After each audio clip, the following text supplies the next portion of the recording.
One, this Terrancegangstawilliams, a.k.a. OG Giggity, a.k.a. Mr. Answer Right Back, a.k.a. the People's Champ, Terrancegangstawilliams. I was going down memory lane, and I wanted to drop something on y'all because I see that what goes on today is still like what was going on around our time. There was a female that came in the no, she came around Philip and Clara looking for me.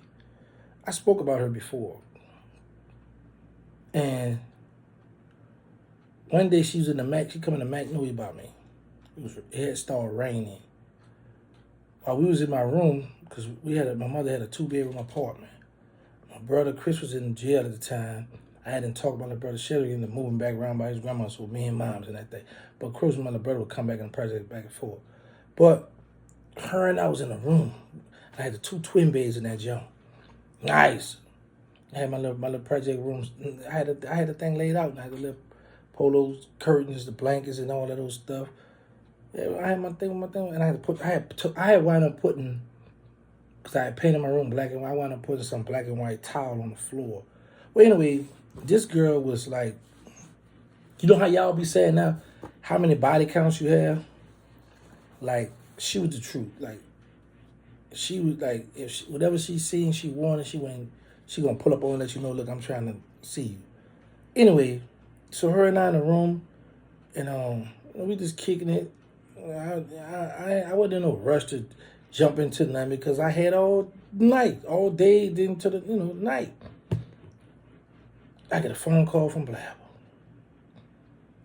Man, I talked to Dooney, and I had a talk with the homies in Angola. It's time to make some noise. I said, what's up? He said, man, I'm on my way to come get you.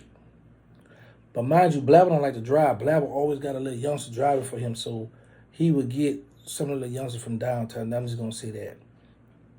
Out the 8th Ward. Come uptown. They got a chop in the car with them. In a little SUV. So I come out the house. It's raining now. But I ain't tripping. But I always tell people when it rains, that's like the worst time to go look for somebody because everybody out the way, in the hallway, ducked off. So we about to go roll to the yo. And another thing is the yo was on point because one of the guys at the yo, he had I don't know if it was a white Thunderbird or a white Corvette. I know he had a 2-door white car back in the day, but he would still bring it by Claiborne and Washington and have it washed. So one of the partners out to St. Bernard saw the car and hit it up, or tried to hit it up with something. The dude who was washing the car before they got the caddy wound up having a wreck. So we get ready to go ride in the yo. So Blabber, he running, talking, and he say my name. So the young boy who driving the truck get all excited because he in the car with me. Because at the time I had the Infinity truck with my license plate on and all of those stuff. So the daddy was excited. He was happy and stuff. So he was like what we would call, man, he on my jock. He jock ride. He just and Blabber felt some type of way because this was one of Blabber's little foot soldiers. Blabber told the dude before we made it to the Callio project to pull over. Told the dude, pull over, get out the car. Blabber got out, got in the driver's seat, and pulled off. So I like, why you left the little man? Man, I ain't got time for that little sucker stuff. Did get in with all that. He in soldier in training. So I'm like, man, he tripping. But then I went to think and I said, oh, that little dude is under his little crew, his little regime, and the daddy was excited to be around me, and Blabber felt some type of way. But like I said, that night we didn't catch nobody, we didn't see nobody. When he brought me back in the know you, I go in the room, and my little brother, hitting the girl from the back. This is what ticked me off. I wasn't really tripping about the part about him having sex with her because I already knew how y'all say she's for the community. I wasn't tripping off that part. The part I was tripping off, they didn't try to stop. She looked me dead in my eyes and my little brother like, yeah, you remember his kid is payback from what you did to my girl back in 91.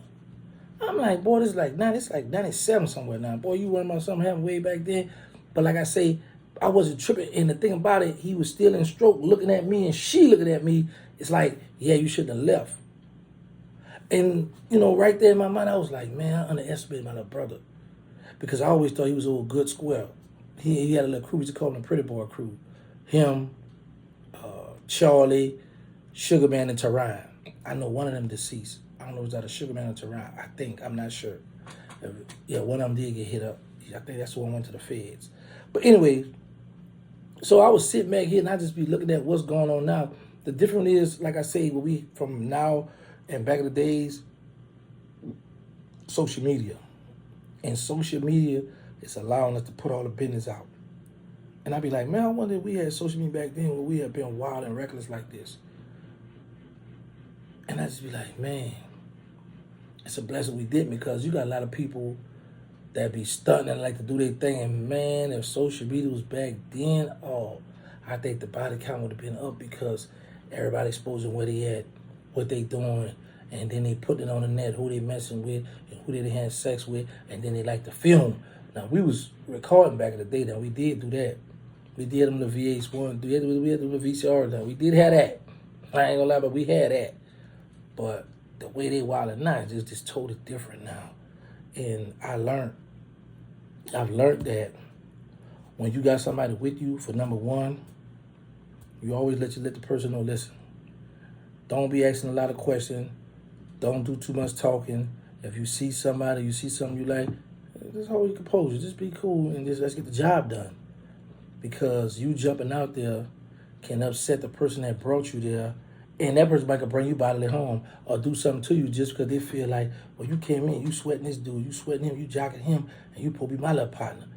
A lot of people get jealous when people chose to show more respect to you versus somebody that's bringing them in the game or somebody that's bringing them around places. So you got to be careful who you have around you. You got to be careful who you go around and what you do, because you never know what could happen to you out of jealousy. And another thing I learned, don't underestimate the quiet ones. Don't underestimate the quiet ones. And if y'all wonder did I get mad with the bras, I hit the bra, yeah, I did. And me and her still cool to this day. Because I told y'all I know what I was dealing with back then. Like all these names y'all have for them, the word, the T word y'all calling women. Y'all know what I'm talking about. The THOT, you know what y'all call them.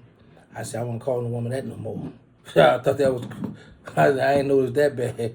But anyway, that's another story. So anyway, y'all know my motto. I say no to drugs, stop the violence, put the guns down. Make sure y'all can test for HIV and AIDS, because y'all need to know y'all status. We got the non-profit, they need us. The Instagram, they need us. Third War, the movie, Them Boys at War. The reality show, Survive Without Birdman. Thank y'all for all love support. Be careful.